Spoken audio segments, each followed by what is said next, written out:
Yang belum menikah dong berharap kok berhayal. Kalau saudara berhayal, kalau saudara pikir Korea itu saudara berhayal.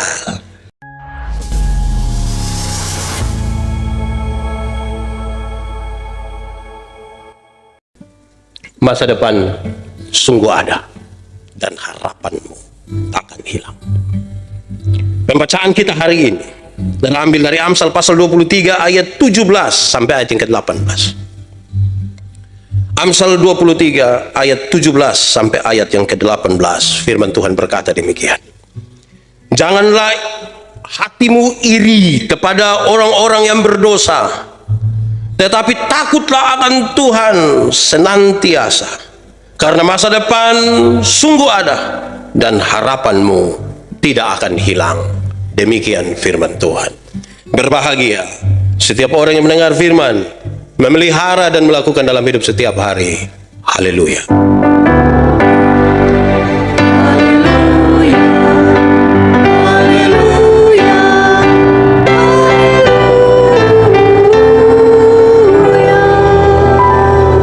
Bapak Ibu Saudara-saudara, shalom. Sekali lagi shalom. Masa depan sungguh ada dan harapanmu tidak akan hilang. Kita mulai dari pertanyaan ini. Apa yang saudara pikirkan setiap kali mendengar masa depan? Setiap kali mendengar tentang harapan? Apa yang ada dalam pikiran saudara-saudara kalau tiba-tiba orang bertanya tentang masa depanmu? Renungkanlah sejenak. Saya coba menyimpulkan beberapa hal tentang masa depan. Satu, kita berharap ada rumah.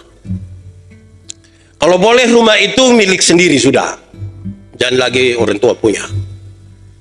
Kalau boleh rumah itu lengkap dengan fasilitas dan kita nyaman di dalamnya. Itu harapan masa depan tentang rumah. Orang mulai cari-cari kira-kira rumah yang pas itu yang kan mana, bikin dan seterusnya. Itu tentang rumah. Bagaimana soal umur? Oh, tentang masa depan kita lagi berpikir sekarang. Bagaimana kalau saya umur panjang? Kalau boleh 70, 80, 90. Kita rindu umur panjang. Bagaimana dengan makanan? Tentang makanan yang kita harapkan adalah sampai masa depan makanan kita itu sehat. 4 sehat, 5 sempurna. Paling tidak memenuhi standar-standar kesehatan. Ada daging, termasuk sehi babi. Buah, biar kulit halus dan cerah. Harapan itu. Bagaimana dengan pakaian? Oh, tentang pakaian harapan saya adalah saya tetap harus pakai pakaian yang eco-mode. Kalau sekarang model yang ketat, saya terus pakailah yang komprang di bawah. Kalau boleh saya pakai yang bermerek. Itu harapan. Bagaimana dengan kekayaan? Apa yang kita harapkan tentang kekayaan kalau nanti kita sampai pada masa depan? Yang kita harapkan tentang kekayaan adalah sedapat-dapatnya kita punya kekayaan yang banyak sekali, berlimpah-limpah, supaya kita bisa wariskan pada anak-anak. Kalau boleh kita punya kekayaan itu diwariskan 7 turunan tidak habis-habis. Itu harapan. Bagaimana dengan keberhasilan anak-anak? Saya kira semua orang tua sangat berharap supaya anak-anak punya usaha yang bagus sekali. Mereka sekolah dengan baik, mereka dengan baik, menikah dengan baik, menikah dengan perempuan baik-baik, laki-laki baik-baik. Ini menantu, ini takut Tuhan, hormat orang tua. Itu harapan. Bagaimana dengan kesehatan? Kita sangat berharap supaya kita tetap sehat. Kalau Tuhan berkenan, kita jangan membebani orang lain karena kita sudah tua dan sakit-sakitan. Yang kita harapkan adalah kita tidak sakit, walaupun mungkin secara fisik kita menurun sedikit, dan kita tidak menderita penyakit yang lama sekali. Itu harapan. Bagaimana dengan cinta kasih? Kita berharap kita tetap dikasihi. Kita tetap punya hubungan yang baik dengan orang-orang yang kita kasih, bahkan dengan semua orang. Itulah harapan tentang masa depan cinta kasih kita. Kita dikelilingi dan diikat dengan cinta kasih. Bagaimana dengan penilaian orang terhadap kita? Apa yang saya dan saudara harapkan kalau satu saat di masa depan itu orang bicara tentang kita? Pasti yang kita mau adalah orang akan mengagumi kita. Orang akan berkata bahwa kita ini orang baik. Dan kalau boleh kita dijadikan contoh. Itu harapan kita. Mungkin saudara akan menyebutkan harapan-harapan yang lain. Tapi di balik itu semua, saudara, saya mau mengajak kita merenungkan satu bagian kecil. Apa harapanmu? Apa harapan saudara ketika nanti mati? Masuk surga atau masuk neraka? Kita kan harap masuk surga. Tapi saudara tahu bahwa harapan-harapan di tengah-tengah dunia, mulai dari rumah sampai pada penilaian orang tentang kita, begitu kuat, menyita perhatian, waktu dan tenaga kita, sampai mungkin beberapa orang melupakan tentang masa depan surga dalam hidupnya.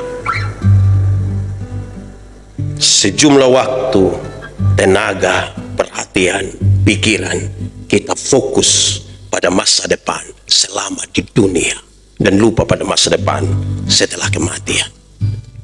Itu harapan-harapan saudara. Kalau itu harapannya, bagaimana sekarang realitas kita? Bagaimana kenyataan hidup sekarang ini? Karena itu begitu penting. Karena jangan sampai kenyataan hidup sekarang ini membawa kita untuk putus asa dan hampir-hampir merasa tidak ada lagi harapan menuju masa depan karena kenyataan hari ini. Kita diarahkan pada dua hal. Hal pertama, kenyataan hari ini kita sementara berhadapan dengan situasi hari ini, tentang keadaan hari ini, tentang apa yang ada di mata kita sekarang. Dan yang kedua, kita sementara diarahkan kepada siapa yang ada di depan kita sekarang. Apa dan siapa yang ada di depan kita. Saya coba bagi-bagi. Pertama, sikap kita terhadap apa yang di depan kita. Sikap kita terhadap apa yang di depan kita. Kita perlu tahu, memang ini khotbah pengantar agak panjang, tapi saya butuh untuk kita paham betul situasi kita sekarang. Apa yang ada di depan kita. Yang ada di depan kita, saya sebut dia dalam dua bagian. Pertama, kalau waktu ini kita sementara sukses. Saya sebut sukses itu adalah kaya, kesenangan, dan sehat. Kita sementara kaya, sehat, dan senang. Kalau itu keadaan yang saudara alami, bagaimana sikapmu sekarang? Saya coba mencatat. Satu, ingat Tuhan. Ada orang yang kaya, sehat, senang, dan ingat Tuhan. Koma. Tapi ada yang kaya, sehat, senang, dan lupa Tuhan. Renungkanlah, kita di bagian yang ingat Tuhan, atau justru dilupa Tuhan. Pada waktu kita sukses, sehat, senang, kaya. Kedua, bersyukur. Pada waktu sehat, senang, kaya ini ada orang yang bersyukur. Terima kasih Tuhan karena saya dapat berkat-berkat. Terima kasih karena saya sehat. Terima kasih karena ada kesenangan yang Tuhan izinkan terjadi. Bersyukur. Koma. Tapi ada yang merasa belum puas. Belum mau bersyukur. Ini belum. Belum sampai target ini. Belum. Renungkanlah, kita di bagian mana? Atau saudara-saudara, di saat kita sukses, kita kaya, kita sehat, sikap kita adalah berhati sosial, berbagi dengan orang lain, mengambil bagian dalam penderitaan orang lain, koma. Atau justru kita tambah sakikir. Dulu masih biasa-biasa, masih berbagi, memulai kaya, mulai sakikir. Renungkanlah, kita di bagian mana? Itu situasi pertama. waktu sukses, sehat, senang, kaya. Bagaimana kalau situasi hari ini adalah waktu kita gagal, saat dimana kita gagal? Saya sebut miskin, susah, atau sakit. Saya sebut ini sebagai sebuah kegagalan. Kekayaan sudah hilang, sakit-sakitan lagi, tambah susah lagi. Bagaimana sikap kita? Bagaimana sikap kita? Saya mencatat, ada orang ingat Tuhan. Pada waktu dia gagal, dia ingat Tuhan. Oh Tuhan, saya gagal ini, begini, tapi Tuhan tolong saya. Dia masih ingat Tuhan.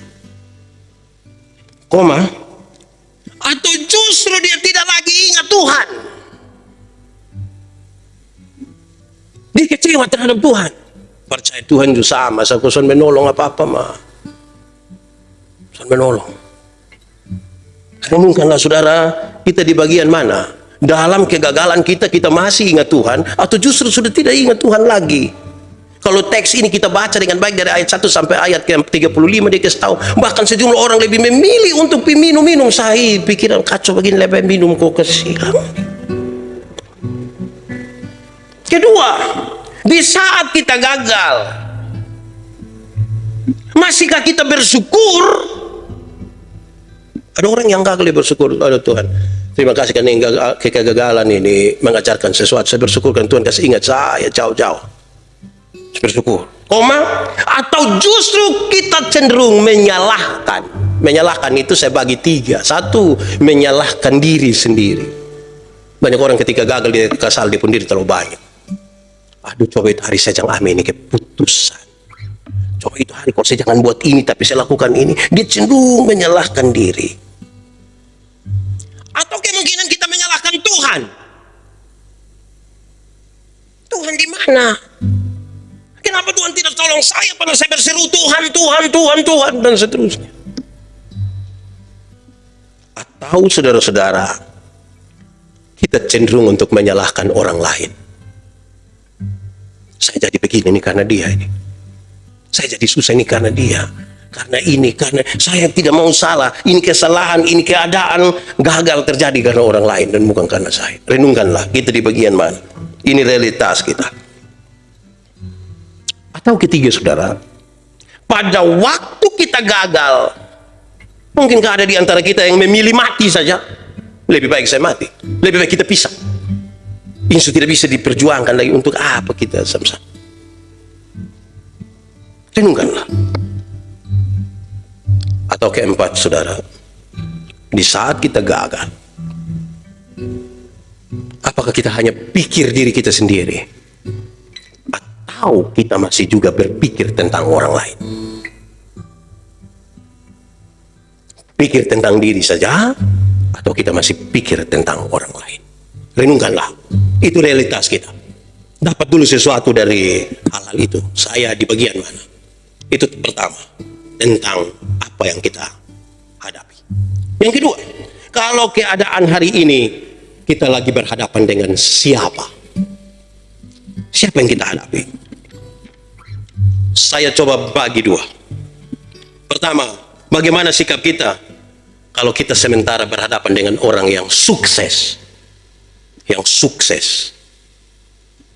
Yang kedua, orang yang gagal. Tapi yang pertama, bagaimana sikap kita ketika kita sementara ada sama-sama dengan orang yang sukses? Kita punya pengalaman, kita punya jawaban masing-masing, tapi saya ingin sampaikan bahwa ketika berhadapan dengan orang sukses, saya sebut sukses ini dengan catatan, ini orang ini memiliki segalanya. Dia sukses, punya segala sesuatu. Sikap kita bagaimana? 1, hormat sekali. Ini orang sukses, kita butuh hormat ya. Ini orang sukses, hormat. Kedua, sangat peduli dengan ini orang sukses. Kita peduli. Dia batuk, kita yang pikiran, aduh, orang sukses batuk. Kita butuh ini sukses ini. Kita peduli dan dia pun kan dia orang sukses. Ketiga, atau kita biasa-biasa saja. Pak sukses, saya biar tidak sukses, tapi Pak tidak kasih makan saya. Masing-masing urus diri sendiri. Pak sapa, saya sapa. Itu sikap kita terhadap orang-orang sukses yang hari ini ada di depan kita. Atau mencari jalan untuk kerjasama. Cari jalan untuk kerjasama. Oh, dia sukses begini, saya kira sepas dengan saya ini. Kita butuh kerjasama ini. Bagus ini. Sikap kita. Berikut. Sikap kita adalah bersaing. Nah, saya cuma berusaha. Bersaing. Kalau dia bisa, pasti saya juga bisa. Tapi bersaing itu ada dua. Bisa bersaing sehat, dan juga bisa bersaing tidak sehat. Bersaing sehat itu ya kalau dia usaha, saya juga usaha. Bersaing tidak sehat itu ya suanggi. Atau sikap kita yang terakhir adalah berhadapan dengan orang sukses, orang yang memiliki segalanya, sikap kita adalah iri hati. Renungkan saja, itu realitas kita. Kita di bagian mana? Renungkan saja. Yang kedua, saudara-saudara, bagaimana kalau yang di hadapan kita saat ini adalah orang yang gagal? Yang tinggal bersama-sama dengan kita adalah orang yang gagal. Kita sudah gagal lagi, ketemu lagi dengan orang gagal. Wih, sikap kita bagaimana? Saya coba mencatat satu. Hormat. Masihkah saudara hormat pada orang-orang yang gagal?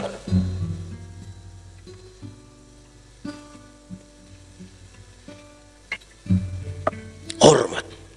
Kedua, mungkin saja kita tidak hormati dia. Suka gagal. Hormat dia buat apa? Atau sikap yang ketiga, biasa-biasa saja. Sudah teh. Dia gagal, saya juga gagal. Castingnya masing-masing urus diri sendiri. Yang keempat, kita tidak peduli sama sekali dengan dia. Atau mungkin kita peduli. Sepertinya dia pun poin lebih sedikit dari ketika kita berhadapan dengan orang sukses. Yang dihilangkan di situ adalah satu, iri hati. Kan tidak mungkin kita beriri hati dengan orang gagal, toh? Waktu dia datang cerita kita di pun kegagalan, aduh, saya sangat iri hati dengan kakak pun kegagalan. Aduh, saya kan tidak mungkin. Tidak mungkin kita iri hati dengan dia. Nah, renungkanlah kita di bagian mana. Sekarang saudara-saudara, mari kita mengerucut pada tema ini. Untuk masuk pada tema masa depan sungguh ada, harapanmu tidak akan hilang, saya mulai dengan bertanya pada saudara. Harapan dan hayalan itu sama atau beda? Ulang. Harapan dan hayalan itu sama atau beda? Beda. Kok di pun tulisan saya beda? Memang beda. Renungkanlah saudara sementara berharap atau berhayal. Karena itu dua hal yang berbeda. Harapan dan hayalan itu dua hal yang berbeda. Yang belum menikah dong berharap kok berhayal. Kalau saudara berhayal, kalau saudara pikir Korea itu saudara berhayal. Dan seterusnya. Mari kita lihat. Saudara, Kamus Besar Bahasa Indonesia kasih tahu. Harapan itu adalah sesuatu yang dapat diharapkan. Dapat diharapkan. Sesuatu yang dapat diharapkan. Keinginan yang akan menjadi kenyataan. Dan orang yang bisa diharapkan. Itu harapan. Kata dasarnya harap. Mohon, minta, hendaklah, keinginan supaya sesuatu terjadi. Itu harapan. Berbeda sekali dengan hayalan. Hayal, berhayal, atau menghayal. Beda. Kamus mengatakan, hayal itu lukisan, gambaran dalam angan-angan. Gambaran di angan-angan. Diangan-angankan seolah-olah sementara terjadi. Dia ada makan di dapur, periuk kotor dong di situ mah. Dia sampai pikir, di dapur tapi serasa di resto kelapa. Itu menghayal. Ada bawa otot trek satu yang putar selengger, tapi dia bilang berasa naik Lamborghini ini. Itu menghayal. Kita lagi bicara tentang harapan, bukan hayalan. Saudara-saudara, lalu tentang harapan, apa yang Alkitab bilang? Kata harapan dalam Alkitab itu merujuk kepada di perjanjian lama itu dia pakai dua kata Ibrani. Yakal dan kafal. Yang sederhana artinya adalah menunggu. Harapan itu berarti menunggu. Saudara-saudara, lalu kalau memang harapan itu menunggu, dalam bahasa Alkitab kita membaca pembacaan tadi, Amsal 23 ayat 17 dan 18. Di ayat 17 itu sampai 18 saya membayangkan dia hanya ada dua hal. Yang pertama, saudara-saudara, janganlah hatimu iri kepada orang-orang berdosa. Kalau mau ada harapan, ada masa depan, janganlah iri hati pada orang-orang berdosa. Kalau kita sambung itu dengan ayat 18, kita menemukan orang-orang berdosa adalah orang-orang yang tidak takut Tuhan. Orang-orang yang tidak takut Tuhan itu tidak akan punya masa depan. Sekalipun dia sukses, sekalipun dia kaya raya, tapi kalau dia tidak takut Tuhan, dia tidak punya masa depan. Siapakah orang-orang berdosa itu dalam kaitan dengan masa depan? Saya mengutip dua ayat Alkitab. Satu, Mazmur 37 ayat 38. Mazmur 37 ayat 38, firman Tuhan bilang begini. Tetapi pendurhaka, orang yang pendurhaka akan dibinasakan bersama-sama dengan masa depan orang fasik. Pendurhaka dan orang fasik tidak ada masa depan. Saya cari di kamus, apa itu pendurhaka? Pendurhaka adalah orang yang ingkar janji kepada Tuhan, orang yang ingkar janji kepada orang tua, orang yang melawan dan memberontak. Itulah pendurhaka. Jangan iri kepada mereka. Sekalipun mereka sukses, jangan iri kepada mereka. Mereka tidak ada masa depan. Ayat yang kedua, Amsal 24 ayat 20. Karena tidak ada masa depan bagi penjahat, pelita orang fasik akan padam. Tidak ada masa depan bagi penjahat.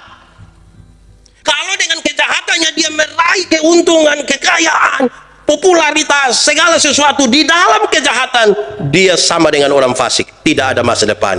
Jangan buang-buang waktu, buang pikiran dan tenaga untuk iri hati dengan dia. Jangan. Kita justru kehilangan masa depan. Kita kira Tuhan yang tidak siap, tapi karena iri hati kita pada orang berdosa, kita menghilangkan masa depan sendiri. Lalu dalam kaitan dengan itu, untuk masa depanmu, pembacaan tadi menjelaskan dengan baik. Takutlah akan Tuhan. Takutlah akan Tuhan karena masa depan itu sungguh ada dan harapanmu tidak akan hilang. Masa depan ada, harapan tidak akan hilang kalau kita takut akan Tuhan. Saya kutip dua ayat juga untuk menegaskan bagian ini. Mazmur 37 ayat 7. Mazmur 37 ayat 7, firman Tuhan bilang begini, perhatikanlah orang yang tulus. Boleh kita baca sama-sama, 1, 2, 3. Perhatikanlah orang yang tulus dan lihatlah kepada orang yang jujur, sebab pada orang yang suka damai akan ada masa depan. Penjahat tadi, terus orang-orang durhaka, orang-orang fasik dalam kesuksesannya tidak ada masa depan. Yang ada masa depan itu kalau tulus, jujur, dan suka damai. Saya pakai bahasa lain, tidak ada penjahat yang jujur. Tidak ada. Penjahat selalu tipu, pura-pura. Tidak ada orang fasik, tidak ada penjahat yang tulus. Tidak ada. Dan saudara tahu, penjahat tidak cinta damai. Nah, masa su penjahat? Penjahat mana cinta damai? Tidak ada. Kalau begitu pesan ini menjadi kuat sekali. Mau ada masa depan? Masa depan di dalam Tuhan. Perhatikanlah baik-baik. Jangan iri kepada orang-orang berdosa. Tetapi yang paling harus diperhatikan adalah tulus, jujur, dan suka damai. Saudara tahu bahwa orang yang tidak suka damai itu dia mau hidup sampai masa depan. Karena mana? Tidak suka damai itu kan dia jengkel dengan orang. Tiap hari lihat orang dia jengkel, tiap hari lihat orang dia jengkel. Itu mam tua pakai baju hijau, rok merah, sendal kuning, dia jengkel. Bayangkan kalau tiap hari dia ketemu orang yang menjengkelkan, woi dia sudah sampai masa depan. Dia sampai cepat-cepat di muka sini. Perhatikanlah itu. Saudara-saudara, dengan demikian, apa yang mau kita bawa pulang hari ini? Kaitan dengan tema ini. Kan kita akan menggumuli ini dalam perjalanan bergereja kita kira-kira 1 tahun. Pandemi COVID ini telah membuat banyak orang kehilangan pekerjaan. Usaha menjadi jatuh. Banyak sekali imbas yang dihasilkan karena pandemi ini. Kita kehilangan pengharapan. Hari ini kita merayakan sebuah acara berbeda dengan biasa-biasa. Biasa ada makan, biasa ada perayaan hebat. Hari ini tidak. Hari ini kita hanya makan makanan rohani. Yang jasmani tidak ada. Hari ini kita bukan potong kue. Saudara lihat itu. Dia punya nama apa? Ini hari simbol ini dan apa yang saudara dapat itu hanya dalam bentuk hand sanitizer dan masker. Sebagai bagian dari kita menggumuli hidup di kondisi sekarang, tapi dengan harapan menuju masa depan. Segera setelah ini hand sanitizer dan ini masker ini akan dibagi-bagi ke orang-orang di TPA, anak-anak di PAUD, SD akan dibagikan ini sebagai tanda walaupun kita dalam keadaan yang rumit, tapi kita masih bisa berbagi. Hand sanitizer, masker juga yang begini, bukan yang masker bengkoang atau apa. Ini masker ini supaya kita jaga kesehatan. Begitu saudara-saudara. Apa yang kita mau bawa pulang hari ini supaya kita bergumul menuju kepada masa depan ini dalam 1 tahun ini? Pemerintah menyebutkan hal-hal untuk menolong mengatasi ini perkembangan COVID ini pakai PSBB. Saya ingin hari juga pakai PSBB. PSBB supaya saudara ingat, hafal, dan laksanakan di rumah. 1. P. Percaya dan berdoa. Itu P pertama. Sama-sama ucap 1, 2, 3. Percaya dan berdoa. Mau ada masa depan di dalam Tuhan itu mesti mulai dengan percaya dan berdoa. Tapi saudara ada di kelompok mana? Karena menyangkut percaya dan berdoa itu ada 2. Ada 4. 1. Ada orang yang memang sungguh-sungguh percaya dan sungguh-sungguh berdoa. Sungguh-sungguh percaya dan sungguh-sungguh berdoa. Tapi yang kedua, ada yang percaya sekali tapi tidak berdoa. Dia ikut nama percaya, berdoa tidak. Atau yang ketiga, berdoa tapi tidak percaya. Ada berdoa terus, tidak percaya. Dia jam doa rutin. 4:30, 2:30 dia sudah berdoa. Pas orang lari pagi itu dia berdoa. Tapi dia tidak percaya. Atau yang keempat, sudah tidak percaya lagi, tidak berdoa. Itu memang ngeri. Mau ada masa depan di dalam Tuhan itu, P pertama apa? Percaya dan berdoa. Apa yang kita percaya? Yang kita percaya ada 2. Pertama, percaya bahwa Yesus itu siap surga bagi saya. Saya percaya itu. Jadi saya tidak akan tersesat. Kalau saya mati, saya pasti masuk surga. Saya percaya itu karena Yesus berkorban bagi saya. Amin. Tapi yang kedua, saya percaya bahwa rancangan Tuhan itu lebih baik dari apa yang saya rancangkan. Supaya ketika saya berdoa untuk mengambil keputusan masuk pada rencana Tuhan yang indah itu buat saya. Padahal mungkin tidak sesuai dengan apa yang saya mau. Percaya dan berdoa. Renungkan baik-baik kalau mau ada masa depan ini. Karena kehidupan ini sulit kita prediksi di perjalanan sekarang. Tapi percaya dan berdoa menolong kita.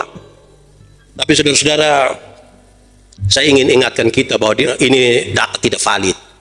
Tapi saya kira di atas 50% orang-orang yang pernah tinggal di asrama pasti pernah mengalami ini. Dia ada berdoa makan siang, dia pun tangan tutup dia pun ikan. Dia doa sama dia takut ada yang sorong. Kita memang tinggal di asrama, itu tangan dong pun cepat. Pernah rasa begitu? Atau memang saudara yang sorong tangan? Itu tidak tahu dia masuk di bagian mana. Berdoa sama kurang percaya. Tuhan, saya berdoa makan, tapi tolong supaya jaga tangan-tangan yang ingin mengambil sapu ikan. Kalau bisa Tuhan kutikas patah di pujari. Itu juga bermasalah.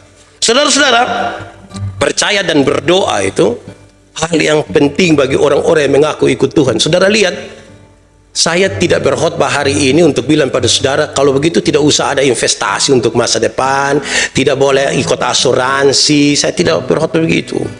Lakukanlah itu, lakukanlah terus. Tapi lakukan itu tanpa percaya dan berdoa, kita tidak sementara membangun sebuah masa depan.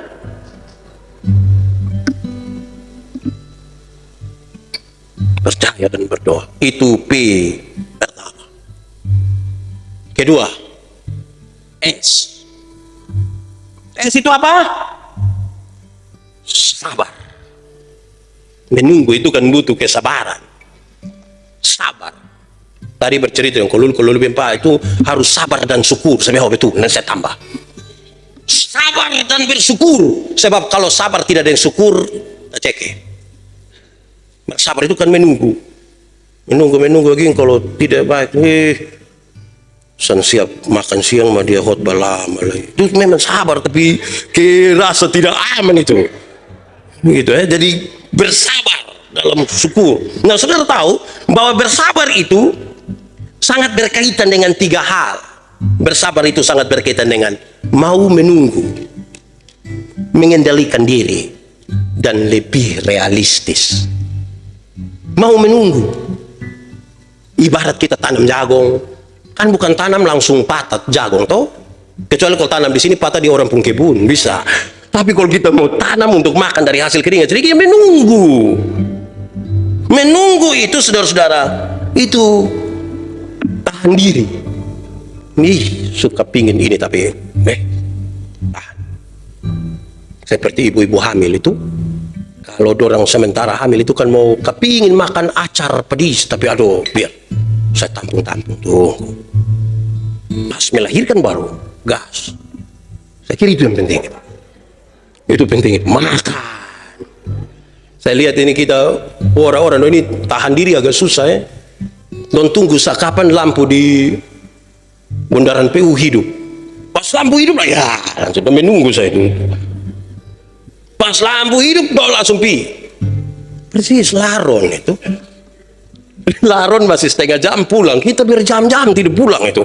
Bicara sampai kapan kas mati baru pulang. Itu memang mengerikan itu. Menunggu, kendalikan diri. Tapi lebih realistis. Membangun masa depan itu realistis. Dan hari ini memang ada COVID, semua orang terimbas. Kita pun pendapatan menurun. Ya kita belajar bersyukur. Terima itu kenyataan. Berjalan bersama Tuhan itu kira-kira begitu. PS. Sekarang B. Jadi dalam S itu sabar, dan dalam realitas itu berani menerima itu kenyataan itu. Kita mensyukuri. Kita memang susah, tapi kalau kita lihat ada orang lain mungkin lebih susah dari kita.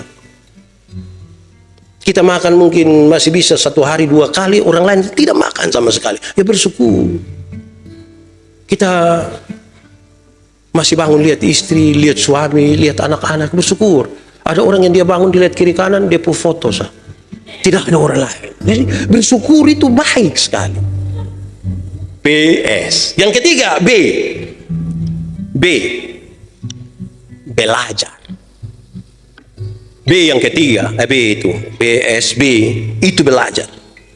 Saya mendefinisikan belajar adalah perubahan tingkah laku. Perubahan tingkah laku dari tidak tahu menjadi tahu, dari tidak bisa menjadi bisa. Itulah belajar. Belajar itu sesuatu aktivitas yang terus menerus tanpa henti. Menuju masa depan itu perlu belajar. Mungkin juga saya dan saudara akan belajar dari masa lalu, dari kegagalan-kegagalan kita, dari persoalan yang menduka citakan hati kita, yang membuat kita seolah-olah tanpa pengharapan ke masa depan. Belajarlah daripadanya. Saudara, jangan berhenti belajar. Tuhan kasih banyak sekali hal untuk kita belajar padanya, untuk menuju pada hidup masa depan. Dan yang terakhir, B yang terakhir adalah bekerja dengan hikmat. Bekerja dengan hikmat.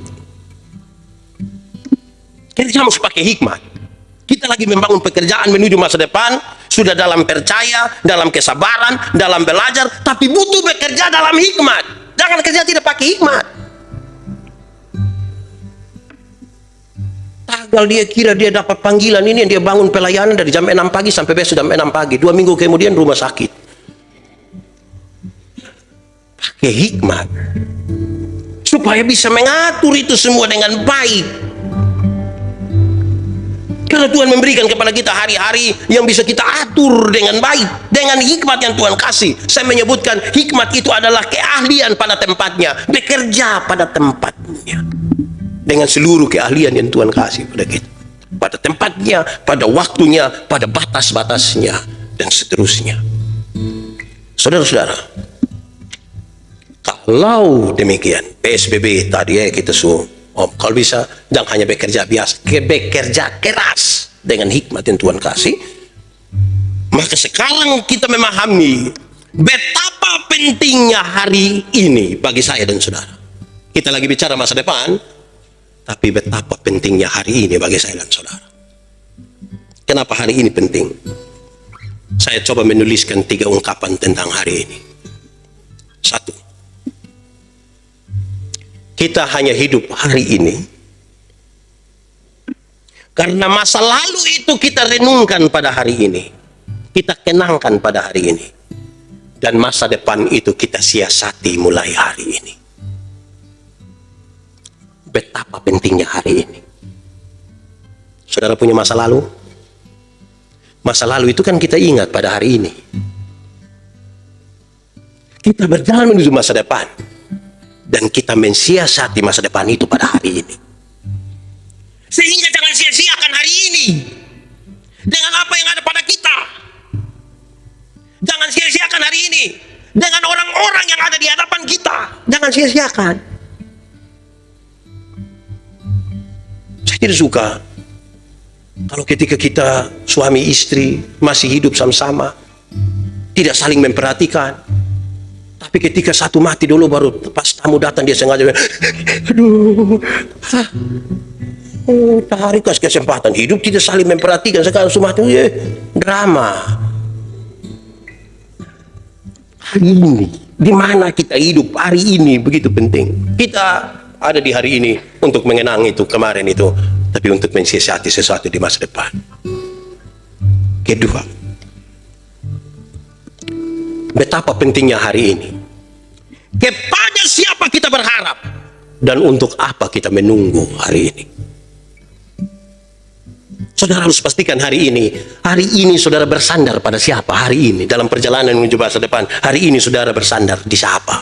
Jangan sampai kita lagi bersandar pada tempat yang salah.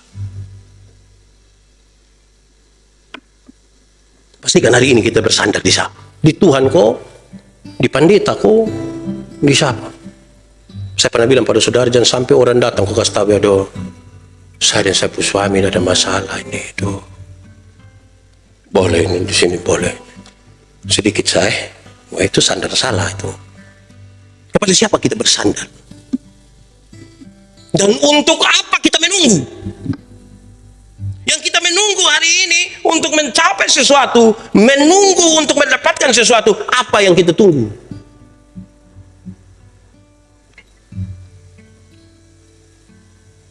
Satu hari sebuah anak datang bilang ke saya, Bapak bisa janji di kakakku? Tidak. Saya bilang, kenapa? Bapak janji ke Sonnya kalau misalnya Misalnya apa? Momen saja. Kau berjanji susah apa? Bapak janji kau tidak, kalau besok-besok kalau misalnya itu artis Korea dong datang konser di sini, Bapak suruh saya pergi nonton, bisa? Wih, kita bilang, anak berdoa, saya berdoa. Apa yang kita harapkan? Jangan kita terlanjur berharap pada hal-hal yang sementara saja, tapi kita lupa pada hal yang punya kekekalan, punya nuansa kekekalan. Dua-dua harus menjadi masa depan orang-orang percaya. Ketiga, dalam Tuhanlah masa depan itu sungguh ada. Karena apa? Karena Tuhan berjalan mendahului waktu. Garis bawah itu kalimat terakhir. Tuhan berjalan mendahului waktu. Masa lalu kita belum ada, Tuhan sudah ada. Kita ada di hari ini di mana Tuhan ada. Dan sebelum kita sampai pada masa depan itu, Tuhan sudah ada di masa depan. Dan karena itu demi nama Tuhan saya ingin sampaikan pada kita, hanya di dalam Tuhanlah masa depan itu ada. Kekuatan sandaran kita akan rapuh kalau bukan kepada Tuhan. Mari kita tunduk kepala di hadapan Tuhan. Kita angkat hati kita kepada Tuhan. Berdoalah kepada Tuhan untuk masa depanmu, keluargamu, usahamu, anak-anakmu, dan semua yang sementara engkau gumuli hari ini.